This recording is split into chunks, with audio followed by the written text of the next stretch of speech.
அடிக்கடி வயிறு உப்புசமாக இருக்கிறதா? சிறிது சாப்பிட்டாலே வயிறு நிறைந்த மாதிரி உணர்கிறீர்களா? இதை சாதாரண அஜீரணம் என்று மட்டும் நினைத்து அலட்சியப்படுத்த வேண்டாம். சினைப்பை புற்றுநோய் ஆரம்ப நிலையில் தெளிவான அறிகுறிகள் காட்டாமல் இருக்கலாம்.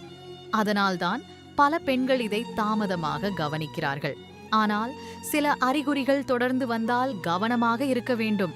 தொடர்ந்து வயிறு உப்புசம், கீழ்வயிறு அல்லது இடுப்பு பகுதியில் வலி, அடிக்கடி சிறுநீர் கழிக்க வேண்டும் போல உணர்வு, பசி குறைவு அல்லது சிறிது சாப்பிட்டாலே வயிறு நிறைந்த உணர்வு, அசாதாரண சோர்வு.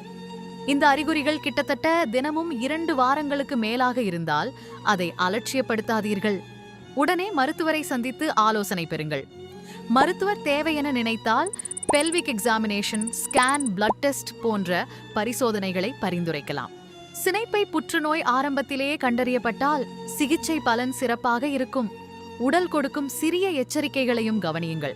அறிகுறிகள் தொடர்ந்தால் காத்திருக்காதீர்கள். சரியான நேரத்தில் மருத்துவரை அணுகுவது உங்கள் ஆரோக்கியத்தை பாதுகாக்கும் முக்கியமான முடிவு.